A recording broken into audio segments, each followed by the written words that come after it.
Janette. Well, thanks so much for coming to Hong Kong, and thanks so much for coming to Greenwopods.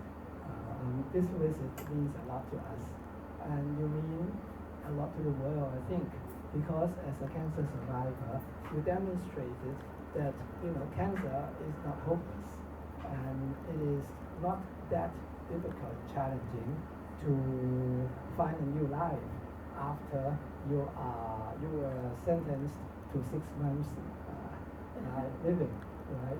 Well, what happened? It all started in 2001. 2001, yes. That's when I received the diagnosis, and I just started to think that I needed to do something to change that, or certainly to change the prognosis. So started looking into different ways that I could help the body to help itself. And you refused to listen to the doctors that they recommend surgery and what else? Chemical thermotherapy, yes. And radiation. You just said no.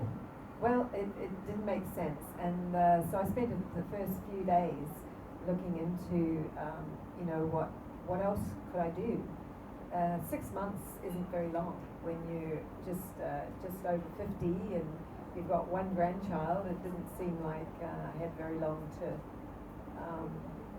live, and I wanted a refund on that. So I just started to think it didn't make sense to have treatment that was going to make me even more, compromise the body even further. So started looking at ways that I could do something in a natural way that would help the body to change that prognosis, and rejuvenate everything and reverse the problem. What you did not do was chemotherapy and radiation, yes. But what did you actually do? I started juicing was the first thing, and the idea of juicing is to get the most amount of nutrients, like a higher amount of nutrients by having more of it.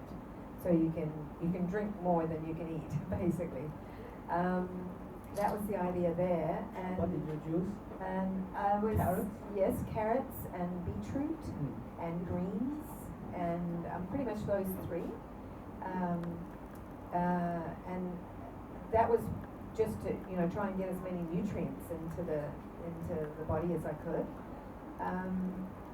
And I also had a naturopathic physician who put together a regime of therapy that was complementing the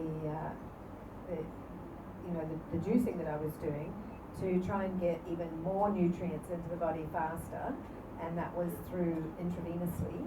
So he put together a protocol of various natural ingredients that would give me the right amount of and balance of those nutrients that I needed in a much larger way and quicker way into the bloodstream. So I did that as well.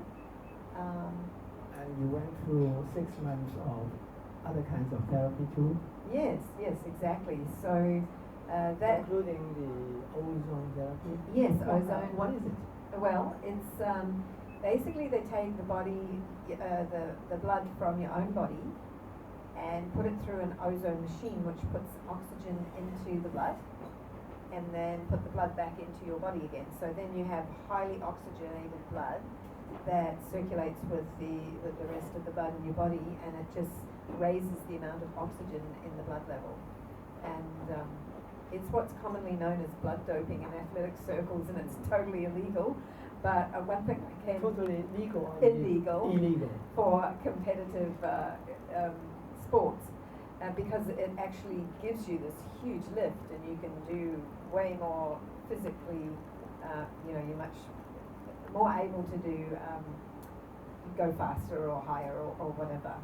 And I did notice it myself, because I was running at the same time, and I noticed it was like I could run forever. It was great. And you did a lot more exercise too? Yes, I during did. that period. Yes, I increased the amount of exercise that I was doing to again get more oxygen into the body.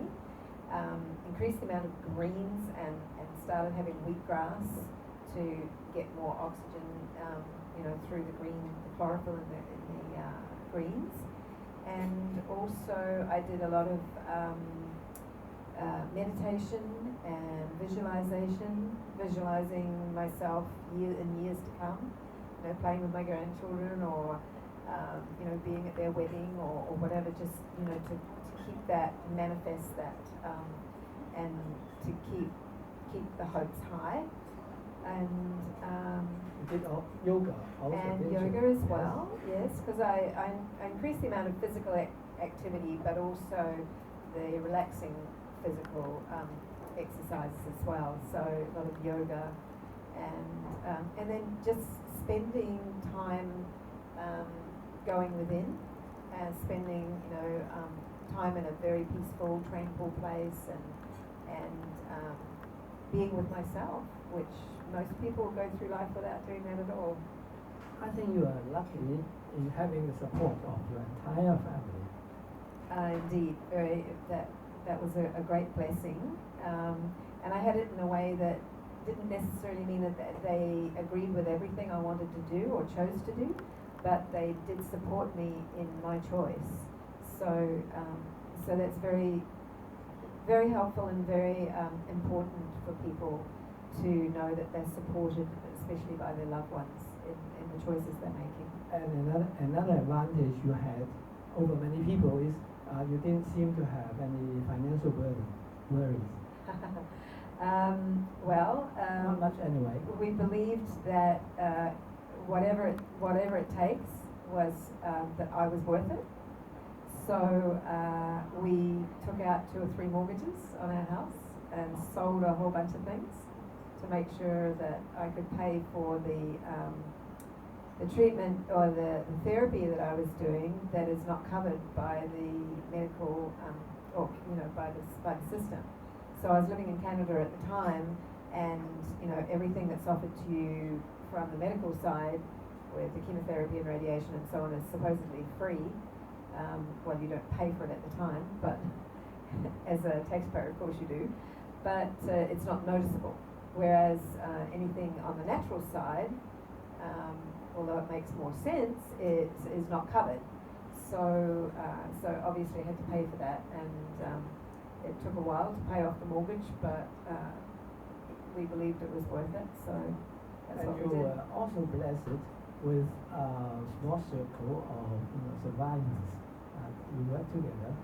Yes, yes. I joined a Dragonboat Team, and that was a group of people who had also had particularly breast cancer diagnosis, and so it was a way of us all getting together and doing something together that supported each other, and also using the physical aspect of it to help with our own physical abilities.